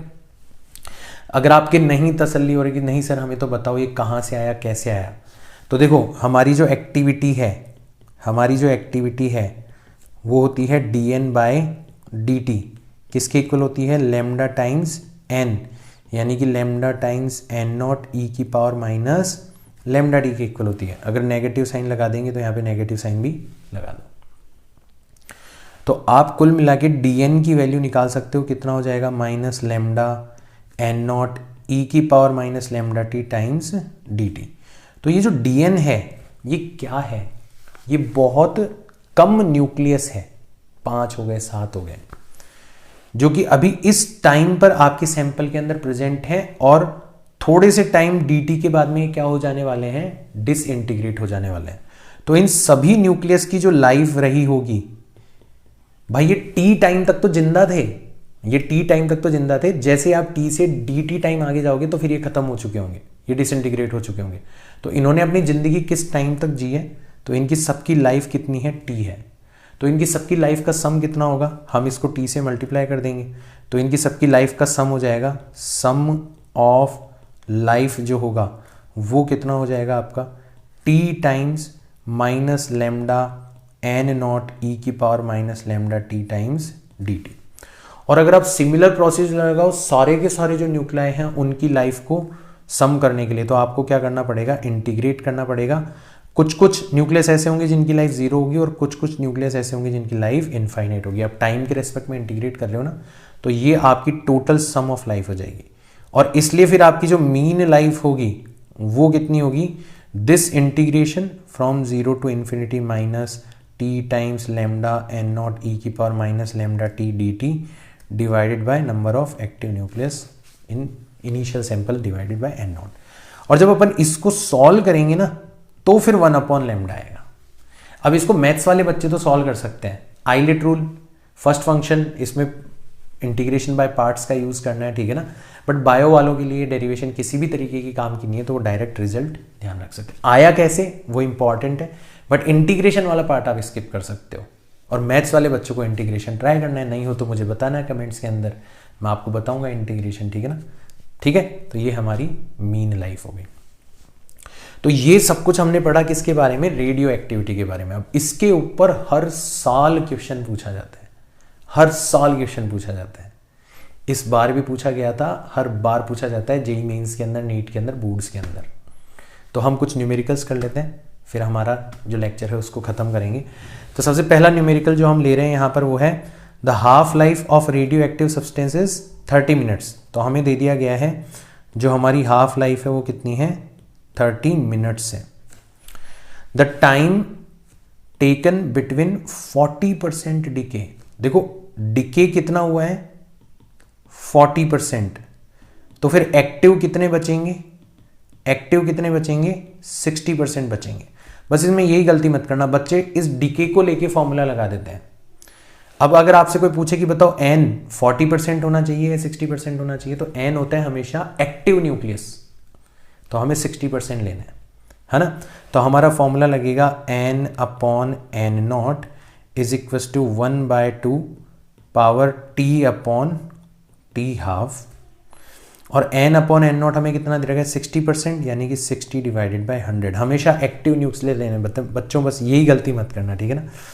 फिर दूसरे केस में हमें डिके कितना दे रखा है, आप बोलोगे सर 85% दे रखा है, इसका मतलब एक्टिव कितने बच गए, केवल और केवल 15% बच गए।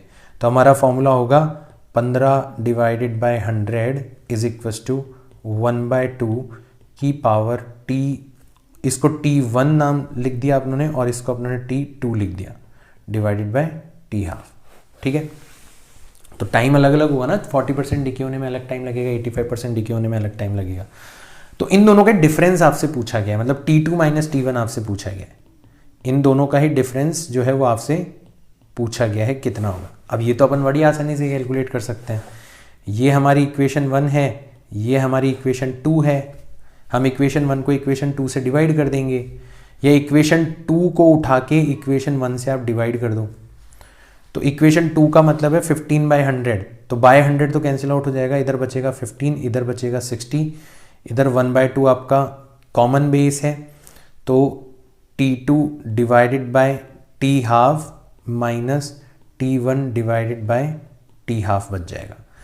15/60 को आप लिख सकते हो 1/4 यानी कि 1/2 की पावर 2। तो डायरेक्ट अगर आप पावर्स को कंपेयर करोगे तो T2 minus T1 divided by T½ जो है वो किसके इक्वल आ जाएगा, 2 के इक्वल आ जाएगा। यानी कि T2 minus T1 twice of T½ होना चाहिए, और T½ हमें कितना देगा, 30 मिनट्स। तो हमारा आंसर आ जाएगा 60 मिनट्स। तो 60 मिनट का डिफरेंस होना चाहिए 40% डीके होने और 85% डीके होने के बीच में। बच्चों बहुत अच्छा सवाल है, 2016 में पूछा गया था। मैक्सिमम बच्चों ने गलती क्या करी होगी, उन्होंने 40% को ही एन ले लिया होगा, 85% को ही एन ले लिया होगा, और वहीं पर वो मात खा गए होंगे। ठीक है ना, वो गलती आप मत करना। A mixture consist of 2 radio active materials A1 and A2। तो एक तो है हमारा A1 और एक है हमारा A2 with half life of 20 second. तो इसकी हाफ लाइफ 20 सेकेंड्स है और इसकी हाफ लाइफ 10 सेकेंड्स है respectively. Initially the mixture has 40 grams. तो इसके लिए N0 किसके इक्विवेलेंट दे रखा है, 40 ग्राम्स ऑफ अमाउंट के इक्विवेलेंट दे रखा है, और इसके लिए N0 जो है वो किसके इक्विवेलेंट दे रखा है, 160 ग्राम ऑफ अमाउंट के इक्विवेलेंट दे रखा है। The amount of the two in mixture will become equal after. तो मान लो एट टाइम t इसके भी number of active nucleus n हो जाते हैं और इसके भी number of active nucleus n हो जाते हैं। तो अब सीधी सीधी कहानी हमें बनती हुई दिखाई देगी। इसके लिए कहानी क्या बनी, n/40 gram is equal to 1/2 की पावर, ये टाइम हमें नहीं पता बट हाफ लाइफ हमें पता है 20 सेकेंड्स। और इसके लिए कहानी क्या बनी, n/160 ग्राम 1/2 की पावर, टाइम तो हमें नहीं पता बट हमें हाफ लाइफ ज़रूर पता है 10 सेकेंड्स। तो ये हमारी इक्वेशन 1 ले लेते हैं और ये हमारी इक्वेशन नंबर 2 ले लेते हैं। नाउ हम क्या करते हैं, इक्वेशन 2 को उठा के इक्वेशन 1 से डिवाइड कर देते हैं। इसका मतलब n/160 ग्राम को उठा के अपन n/40 ग्राम से डिवाइड कर देते हैं, और इधर 1/2 कॉमन बेस है, तो t/10 सेकेंड में से क्या माइनस हो जाएगा, t/20 सेकेंड माइनस हो जाएगा। कैलकुलेशन के अंदर गलती मत करना, है ना। अब देखो n से n कट जाएगा, 40 ग्राम ऊपर चला जाएगा, 40 से 160 1/4 टाइम्स कैंसिल आउट हो जाएगा, तो बचेगा 1/4 इज इक्वल टू 1/2 की पावर t/10 माइनस t/20, है ना। और 1/4 को आप लिख सकते हो 1/2 का स्क्वायर, और डायरेक्ट पावर्स को कंपेयर करोगे तो आप देखोगे कि t/10 minus t/20 will be equals to 2। t/10 में से t/20 को माइनस करोगे तो बचेगा t/20 इज इक्वल्स टू 2, तो t की वैल्यू आ जाएगी 40 सेकेंड्स। तो हमारा ऑप्शन नंबर ए जो है वो करेक्ट हो जाना चाहिए। ऐसे ही क्वेश्चन पूछे जाते हैं हर बार, आप फोकट में डरते हो, बाकी तो कुछ नहीं है, ठीक है ना। ये देखो question, half life of radio active isotope X is 20 years. It decays to another element Y which is stable. The two elements X and Y were found to be in ratio 1/7 in sample of a given rock. तो अभी, ठीक है ना, right now उस rock के अंदर, inside rock, x कितना है आप बोलोगे सर 1, और y कितना है आप बोलोगे 7। अच्छा, ये जितना भी y आया, ये आया तो x से ही है। जितना भी y आया है वो शुरुआत में कभी क्या रहा होगा, शुरुआत में कभी x रहा होगा। इसका मतलब हमें n नॉट जो है वो पता पड़ गया। अभी x 1 है, अभी y 7 है, बट जो ये 7y है वो कभी तो x रहा होगा शुरुआत में। तो हमें n नॉट की वैल्यू पता पड़ गई कितनी, 8। हमें n की वैल्यू पता पड़ गई, एक्टिव कितना है अभी x 1। तो हमारा फॉर्मूला हुआ करता था n upon N naught is equal to 1/2 की power t upon T half कितना है 20 ईयर्स है। n अपॉन एन नॉट का मतलब हो जाएगा 1/8, मतलब 1/2 की पावर 3 डायरेक्ट पावर्स को कंपेयर करेंगे तो t अपॉन 20 ईयर्स जो होगा वो 3 के इक्वल हो जाएगा। तो t की वैल्यू आ जाएगी आपकी 60 ईयर्स। ठीक है, तो 60 ईयर्स ऑप्शन नंबर सी आपका करेक्ट हो जाएगा। And this process is called carbon dating.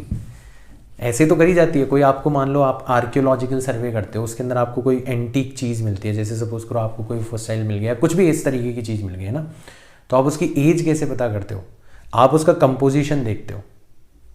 ठीक है, कार्बन के आइसोटोप जो होते हैं वो रेडियो एक्टिव होते हैं, तो आप उन रेडियो एक्टिव आइसोटोप्स का कंपोजिशन देखते हो। दुनिया में हर चीज़ लगभग कार्बन से तो बनी हुई है, ठीक है ना, ऑर्गेनिक चीज़ें तो खासकर, तो उसको देख के आप पता लगा सकते हो कि यार ये आइसोटोप सैंपल में अभी इतना है, अभी इतना % है। तो जब कभी शुरुआत में ये सैंपल बना होगा, ठीक है ना, वो टाइम से लेके अभी तक का जो टाइम गुजर चुका है वो आप सिमिलर प्रोसेस का यूज करके फाइंड आउट कर सकते हो, जो कि अभी अभी हमने करा है। This is called carbon dating. ठीक है ना, एक और क्वेश्चन करते हैं। Radioactive material A has decay constant 8 lambda and B has decay constant lambda. तो एक तो ए है और एक बी है, इसका डीके कांस्टेंट 8 लैम्डा है और इसका डीके कांस्टेंट लैम्डा है। They have same number of nuclei शुरुआत में, तो इसका भी n नॉट है और इसके भी n नॉट है। After what time the ratio of number of nuclei of material B to A, इसको उल्टा कर लो, ये मिसप्रिंट है, ए टू बी कर लो। ठीक है ना, ये है, क्योंकि आपको जो ऑप्शन गिवन है ना उसके अकॉर्डिंग आंसर ए से बी का रेशियो लेने पे आएंगे। तो अब इसके एक्टिव न्यूक्लियस मान लेते हैं Na और इसके मान लेते हैं Nb। हमें दे रखा है कि Na डिवाइडेड बाय Nb जो है वो कितना हो जाना चाहिए किसी टाइम पर 1/E हो जाना चाहिए एट सम टाइम t। अब देखो हमारे हिसाब से क्या होगा, जब हम यहाँ पे फॉर्मूला लगाएंगे तो बनेगा Na divided by N not 1/2। अच्छा, हमें हाफ लाइफ नहीं दे रखी, तो हम कौन सा वाला फॉर्मूला लगाएंगे, दूसरा वाला फॉर्मूला लगाएंगे, थोड़ा काम आसान हो जाएगा। ठीक है ना, तो हम लगाएंगे Na is equal to N naught E की पावर माइनस डीके कांस्टेंट कितना है 8 लैम्डा इंटू टाइम t, और इसके लिए लगाएंगे Nb इज इक्वल टू शुरुआत में तो N नॉट ही थे, E की पावर माइनस डीके कांस्टेंट था लैम्डा इंटू t। डिवाइड कर दो, तो हमारे हिसाब से Na कितना है E की पावर माइनस 8 लैम्डा t, और Nb कितना है N नॉट टाइम्स E की पावर माइनस लैम्डा t। और क्वेश्चन के हिसाब से किसके इक्वल होना चाहिए, 1/E के हिसाब से इक्वल होना चाहिए। तो इसको N नॉट से N नॉट को कैंसिल आउट कर देंगे तो ये बचेगा E की पावर माइनस 7 लैम्डा t, और इधर भी E को ऊपर ले जाएंगे तो -1, यानी कि 7 लैम्डा t किसके इक्वल आ जाएगा, 1 के इक्वल। टाइम आ जाएगा आपका 1/7 लैम्डा, यानी कि ऑप्शन नंबर ए आपका करेक्ट हो जाना चाहिए। जैसा जैसा कहा गया है वैसा वैसा फॉलो करते जाओ, घबराओ मत। कंसेप्ट अगर आपके स्ट्रॉन्ग होंगे तो आपका क्वेश्चन 100% करेक्ट होगा ही होगा, उसमें कोई दोहराए नहीं है, उसको लेके आपको घबराने की ज़रूरत नहीं है। ठीक है ना, तो ये भी बिल्कुल सिमिलर सा ही क्वेश्चन है। 2 रेडियो एक्टिव सब्सटेंस है A एंड B, है ना, एक का डीके कांस्टेंट 5 लैम्डा है, एक का लैम्डा है। T इज इक्वल टू 0 पर उनके सेम नंबर ऑफ न्यूक्लियाई है। The ratio of number of A and B will be 1/E square after a time. तो ये है आपका होमवर्क। इसका आंसर जो है कि A होगा या B होगा या C होगा या D होगा, ये आपको बताना है मेरे को कमेंट बॉक्स के अंदर। मज़ा तो तभी आएगा ना जब मैं यहाँ पर कुछ पढ़ाऊँ, आप कुछ पढ़ो और आपको सारी की सारी चीज़ें समझ में आने लग जाए। मज़ा तो आपको तभी आएगा। ठीक है, नाउ अगला देखो, अगला देखो, अगला देखो, अगला देखो। ठीक है, चलो अगला question. 2 radio active nuclei P and Q in a given sample decay into a stable nucleus R, है ना। At time t is equals to 0, number of P species is 4 N naught and Q species is N naught। तो जैसा जैसा कहा गया है वो ले लो। शुरुआत में P कितने थे, 4 N naught, और Q कितने थे, n0। इसकी जो हाफ लाइफ है, इसकी जो हाफ लाइफ है वो कितनी दे रखी है आपको, 1 मिनट। कितनी दे रखी है, 1 मिनट। और इसकी जो हाफ लाइफ है Q की, वो कितनी दे रखी है आपको, 2 मिनट्स दे रखी है, 2 मिनट्स दे रखी है। Initially there are no nuclei of R। अच्छा, P भी R में कन्वर्ट हो रहा है और Q भी R में कन्वर्ट हो रहा है, ठीक है ना। तो when number of nuclei of P and Q are equal, तो शुरुआत में तो आप देख रहे हो P और Q इक्वल नहीं है, बट किसी टाइम पर ये दोनों जाके क्या हो जाएंगे, इक्वल हो जाएंगे। उस टाइम तक कितना R आपका प्रोड्यूस हो चुका होगा, ये आपको फाइंड आउट करना है। तो इस क्वेश्चन को बिना कैलकुलेशन के करेंगे, ठीक है ना अपन। तो अपन क्या करेंगे, यहाँ पर टाइम लिख लेते हैं, T is equal to 1 minute लिख लेते हैं, यहाँ पे T is equal to 2 minute लिख लेते हैं, यहाँ पे T is equal to 3 minute लिख लेते हैं, यहाँ पे T is equal to 4 minutes लिख लेते हैं, यहाँ पे T is equal to 5 minutes लिख लेते हैं। इधर हम P के न्यूक्लियाई लेते हैं और इधर हम Q के न्यूक्लियाई लेते हैं। तो 1 मिनट किसका हाफ लाइफ है, P का। तो 1 मिनट बाद में P के जो न्यूक्लियस है वो आधे रह जाएंगे। तो पहले 4n0 थे, अब कितने रह गए, 2n0 रह गए। Q का हाफ लाइफ कितना है, 2 मिनट्स। तो जब तक 2 मिनट नहीं हो जाते तब तक हम कुछ नहीं बोल सकते कितने होंगे, ठीक है ना। फिर 2 मिनट बाद में देखेंगे तो P के लिए एक और हाफ लाइफ गुजर गया, उसके जो न्यूक्लियस है वो और आधे हो गए, और Q का एक हाफ लाइफ गुजर गया, तो Q के न्यूक्लियस हो जाएंगे n0 डिवाइडेड बाई 2। अभी भी दोनों इक्वल नहीं है। फिर 3 मिनट में बाद में देखा तो इसके हो जाएंगे n0 डिवाइडेड बाई 2, इसके भी कुछ कम हो जाएंगे, बट कितने होंगे एग्जैक्टली वो हमें पता नहीं है क्योंकि अभी तक हाफ लाइफ गुजरा नहीं है। 4 मिनट बाद में देखेंगे तो इसके फर्दर कितने हो जाएंगे, n0 डिवाइडेड बाई 4, और 4 मिनट में Q के 2 हाफ लाइफ गुजर चुके हैं, तो इसके न्यूक्लियस भी हो जाएंगे n0 डिवाइडेड बाई 4। हमें फाइनली मैच मिल गया, हमें फाइनली मैच मिल गया। तो हमें पता पड़ गया कि 4 मिनट पर जाकर हमारे P के न्यूक्लियस भी कितने रह जाते हैं, n0 डिवाइडेड बाई 4, और Q के न्यूक्लियस भी कितने रह जाते हैं, n0 डिवाइडेड बाई 4। दोनों के आपस में इक्वल हो जाते हैं। तो कितना P R में कन्वर्ट हुआ, कितना P R के अंदर कन्वर्ट हुआ, तो P शुरुआत में था 4n0 और 4 मिनट पे देखा तो कितना रह गया, n0 डिवाइडेड बाई 4। तो कितना कन्वर्ट हुआ, 15n0 डिवाइडेड बाई 4। कितना Q R में कन्वर्ट हुआ, शुरुआत में था कितना, n0, और अभी कितना रह गया, n0 डिवाइडेड बाई 4। तो कितना कन्वर्ट हो गया, 3n0 डिवाइडेड बाई 4। तो टोटल R कितना होगा, अब तो बड़ा आसान हो गया, 15n0 divided by 4 plus 3n0 divided by 4, यानी कि 18n0 डिवाइडेड बाई 4, मतलब 9n0 divided by 2। Option number B हमारा करेक्ट हो जाना चाहिए। So this is very indigenous method, मतलब कोई कैलकुलेशन नहीं करी, कोई कुछ नहीं किया, हमारी अंडरस्टैंडिंग हाफ लाइफ को लेके इतनी स्ट्रांग हो गई, हमारी जो कंसेप्ट के ऊपर पकड़ है वो इतनी स्ट्रांग हो गई कि हमने कॉमन सेंस का यूज करके इतने कॉम्प्लिकेटेड क्वेश्चन को कर दिया। एंड यही पावर है बच्चों हमारी मिरेकल सीरीज की। आई डोंट नो आपको ये महसूस हो पा रही है या नहीं हो पा रही। तो आज के लिए इतना ही काफ़ी है। अपनों ने रेडियो एक्टिविटी की जो टेरिटरी है वो सारी की सारी कवर कर ली है, मास डिफेक्ट वगैरह सब कुछ पढ़ लिया है। कमेंट्स के अंदर आपको मुझे बताना है आपको लेक्चर कैसा लग रहा है। आप जितने ज़्यादा कमेंट करोगे, जितना ज़्यादा लेंथ तक वीडियो देखोगे, मैं तो चाहता हूँ पूरा ही देखो, ठीक है ना, जितने लोगों को शेयर करोगे उतना ज़्यादा मिरेकल सीरीज जो है वो यूट्यूब के ऊपर चमकने लगेगी, उतना ज़्यादा ये ज़्यादा से ज़्यादा लोगों तक पहुँचेगी, और हमें इसको ज़्यादा से ज़्यादा लोगों तक ही पहुँचाना है, और तो कोई हमारा मकसद है नहीं यहाँ पर, ठीक है ना। चलो, तो मैं मिलता हूँ नेक्स्ट वीडियो के अंदर, तब तक के लिए बाय।